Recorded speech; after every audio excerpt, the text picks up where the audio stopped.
تمہیں میں اپنی جائیداد سے ایک ٹکڑا تک نہیں دوں گا. تمہیں جو پہلے دہیج دے چکا ہوں اسی میں اپنے میاں کے ساتھ خوش رہو. جائیداد کے لیے کوئی باپ اپنی بیٹی کے ساتھ ایسا بھی کر سکتا ہے کیا؟ چل جا یہاں سے. اوے نورے ادھر آ. جی صاحب. جاؤ میرے تمام بیٹوں کو بلا کے لاؤ. میں نے جائیداد کے بارے میں ان سے بات کرنی ہے. جی صاحب. جلدی. رکو بہن، مجھے پتا ہے ابا نے تجھے کس لیے بلایا تھا. اچھا، تو اس کا مطلب تم سب مل کر میرا حصہ کھانا چاہتے ہو؟ نہیں بہن، یہ تمہارا بڑا بھائی تمہارا حصہ دلوا کے رہے گا. تم حصے کی بات کرتے ہو؟ جب سے اماں کا اس گھر سے جنازہ نکلا ہے ابا نے تو مجھے ہر رشتے سے ہی نکال دیا ہے. میری بہن، چاہے یہ سب تمہارے خلاف ہی کیوں نہ ہو جائیں لیکن تمہارا بڑا بھائی تمہارے ساتھ کھڑا رہے گا. اچھا، دیکھ لیں گے. صاحب جی. ہاں نورے، کیا مسئلہ ہے؟ صاحب جی، آپ کو بڑے صاحب بلا رہے ہیں، کوئی جائیداد کے بارے میں بات کرنی ہے آپ سے. تو نورے، یہ بہن کیوں آئی ہوئی ہے؟ صاحب جی مجھے نہیں پتا. جائیداد کی بات؟ ابا کہیں اس کو جائیداد میں حصہ تو نہیں دینے لگا؟ چل کے کاشف بھائی کو بتاتا ہوں.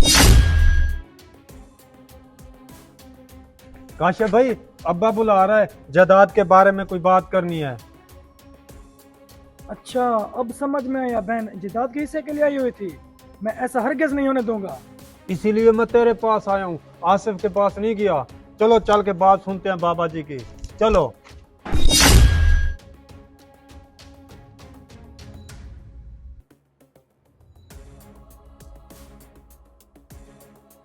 دیکھو بیٹو، میں تو اپنی زندگی گزار چکا ہوں اور میں چاہتا ہوں کہ میری آنکھیں بند ہونے سے پہلے یہ ساری جائیداد میں تم میں برابر برابر تقسیم کر دوں. اچھی خاصی جائیداد کا حصہ تم سب کو مل سکتا ہے، لیکن اگر تمہاری بہن اپنا حصہ نہ لے تو. بابا اب بے فکر ہو جائیں. ہم ایسی چال چلیں گے کہ ہماری بہن خود اپنا حصہ لینے سے انکار کر دے گی. میں نے اسے بلا کر بات کی ہے لیکن وہ اپنا حصہ لینے پہ اڑی ہوئی ہے. بابا اس کو کیسے کمزور کرنا ہے ہم اچھی طریقے سے جانتے ہیں. اگر وہ ہماری بہن ہے تو ہم بھی اس کے بھائی ہیں. اچھا، تو یہ اب تمہاری ذمہ داری ہے کہ کس طرح اسے کمزور کرتے ہو، ورنہ تمہارے ابا کی جائیداد غیروں کے پاس چلی جائے گی. ابا، یہ کون سی بات ہوئی؟ بیٹی کو جائیداد میں حصہ دینے کا حکم تو اسلام میں ہے.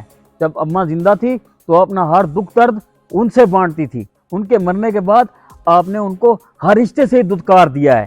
کیا ہو جائے گا اگر ہم اپنی بہن کے بچوں کو ایک گھر لے کے دے دیں گے؟ تو اس کے بچے بھی تو ہمارے ہی ہیں نا، ہمارا ہی خون ہے نا. کیا ہو جائے گا اگر ہم اپنی جائیداد میں سے اسے حصہ دے دیں گے؟ تو آپ یہی سوچ رہے ہیں نا آپ کی جائیداد غیروں میں چلی جائے گی، لیکن یہی بات آپ نے شادی کے بعد کیوں نہیں سوچی کہ آپ کی بیٹی غیروں میں جا رہی ہے؟